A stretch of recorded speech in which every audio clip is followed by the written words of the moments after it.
Hi guys, welcome to my YouTube channel study with Faiz.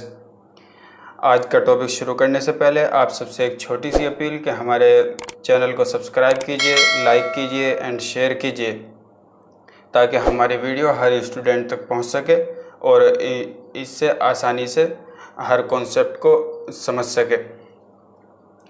आज का जो हमारा टॉपिक है वो है एक अजम्पशन के बारे में।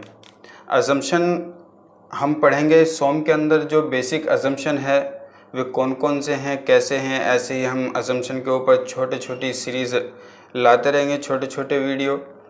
पहले ये जान लेते हैं कि अजम्पशन हम करते क्यों हैं, मानते क्यों हैं, अज्यूम क्यों करते हैं, क्यों मानते हैं। अज्यूम हमें इसलिए करना पड़ता है ताकि हम चीज़ों को आसानी से समझ सके। किस चीज़ में क्या, किसी चीज़ को सॉल्व करने के लिए उसे बहुत ही आसानी से समझा जा सके, इसीलिए हम अजम्पशन मानते हैं। तो आज का जो हमारा टॉपिक है वो है बेसिक अजम्पशन इन सोम। सोम के जो बेसिक अजम्पशन है आज हम उसी के पहले अजम्पशन के बारे में बात करेंगे, जो कहता है कि कंपोनेंट जो है हमारे उन्हें मासलेस माना जाता है। सोम के अंदर जो हमारे कंपोनेंट हैं उन्हें मासलेस माना जाता है। लेकिन मासलेस क्यों माना जाता है इसके बारे में हम बात करेंगे।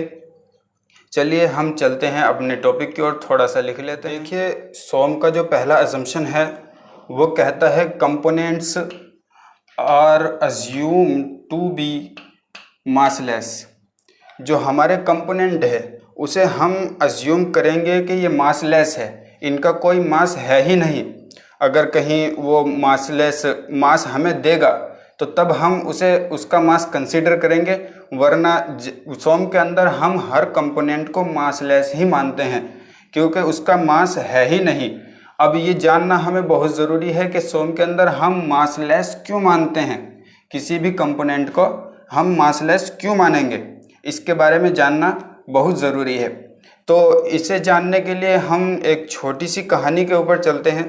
कहानी के ज़रिए हम समझने की कोशिश करेंगे कि हम इसे मासलेस क्यों मानते हैं। दरअसल ऐसा है कि लोड जो है हमारा, हम लोड के ऊपर जब काम करते हैं तो लोड का कोई कांटेक्ट उसके किसी भी कंपोनेंट के मास से नहीं होता, इसीलिए हम उस कंपोनेंट का मास नहीं मानते। देखिए, एक मान लीजिए कोई एक स्टॉकिस्ट है, कोई गोडाउन है, उसकी जो निगरानी करता है उसे स्टॉकिस्ट कहा जाता है। वो स्टॉकिस्ट क्या करता है कि जब उसके गोडाउन से माल ख़त्म हो जाता है, सामान, ये जिस चीज़ का भी वो गोडाउन है, मान लीजिए एक कोई गोडाउन है, सीमेंट का गोडाउन मान लीजिए, ये ऐसे एक गोडाउन हुआ जो सीमेंट का गोडाउन है ये। अब इसके पास जो स्टॉकिस्ट है उसके पास यहाँ सामान ख़त्म हो जाता है, सीमेंट ख़त्म हो जाता है, तो वो ऑर्डर करता है सीमेंट के लिए। तो सीमेंट मंगाने जब आता है तो वो एक कंटेनर में आता है। देखिए, ये एक कंटेनर है, ये एक कंटेनर में आता है।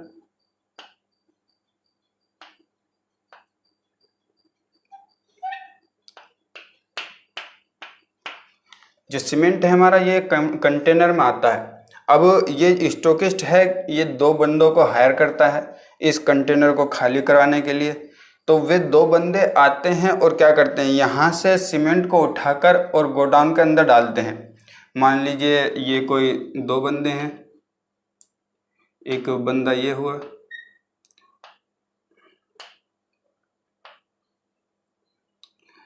इसने सीमेंट उठाया,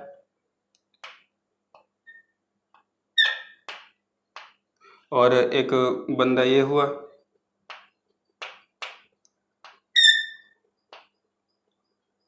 इसने भी अपने सर के ऊपर सीमेंट का एक बोरा उठाया, इन दोनों ने। अब इनका जो काम था वो क्या था, सीमेंट के बोरे को यहाँ से उठाना, यहाँ से उठा के और इस गोडाउन तक पहुँचाना, इसे भी यहाँ से उठा के इस गोडाउन तक पहुँचाना है सीमेंट। तो अब क्या होता है कि ये वाला जो बंदा है, ये वाला, ये उस सीमेंट को गोडाउन तक नहीं पहुँचा पाता, वो बीच में ही गिर जाता है। और ये वाला जो बंदा है ये यहाँ से सीमेंट को उठाता है और गोडाउन तक सीमेंट को पहुंचा देता है, फिर वापस आता है, फिर सीमेंट उठाता है और गोडाउन तक पहुंचा देता है।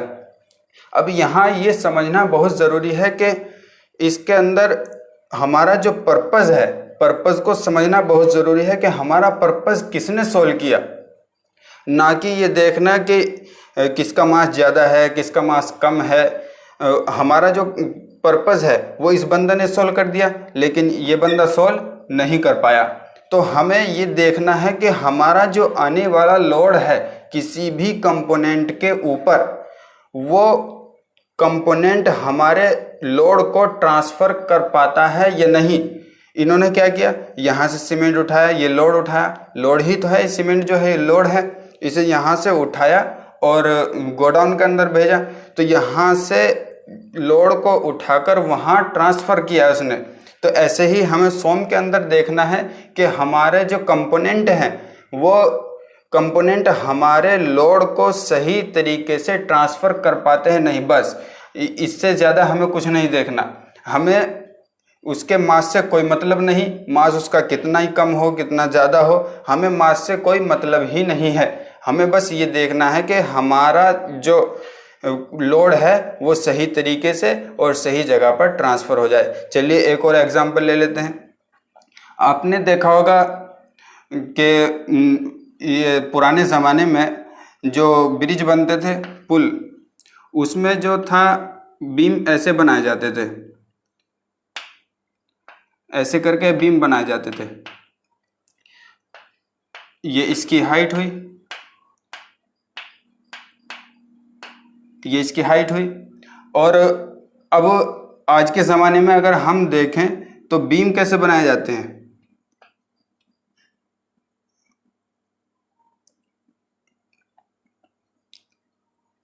ऐसे बनाए जाते हैं। ये इसकी हाइट हुई, ये H2, उसे H1 मान लिया, इसे H2 मान लिया। अब देखना ये ज़रूरी है। अच्छा ये बताइए कि जो पहले ज़माने में हमारे जो रोड थे, इसके ऊपर रोड बना होगा, ये अगर ब्रिज है तो इसके ऊपर रोड बना होगा तो उसके ऊपर ट्रैफिक आता होगा। तो पहले ज़माने में क्या होता था, ट्रैफिक बहुत कम होता था, और अब इस टाइम में ट्रैफिक बहुत बढ़ चुका है। लेकिन हमने क्या किया, पहले जो था इस बीम का मास बहुत ज़्यादा था, लेकिन अब क्या हुआ, अब इस बीम का मास हमने घटाकर बहुत कम कर दिया। लेकिन जो काम यहाँ हो रहा था वो काम यहाँ भी, उस टाइम ट्रैफिक का लोड जो था यहाँ वो बहुत कम था, लेकिन आज के टाइम में अगर देखा जाए तो ट्रैफिक का लोड बढ़ गया और हमारा जो बीम है इसका जो मास है वो हमने कम कर दिया। इसीलिए अब हम यहाँ समझते हैं, अगर मास पे डिपेंड होता कि लोड जो वो मास पे डिपेंड करता, तो इसके हिसाब से जब इतना इसकी हाइट इतनी थी तो उसके हिसाब से तो हमें यहाँ तक इतना मोटा बना देना चाहिए था इसे। तो हमने क्या किया, इसे यहाँ से इतना मोटा ना बना करके, इसकी हाइट इतनी ना करके हमने कम कर दी।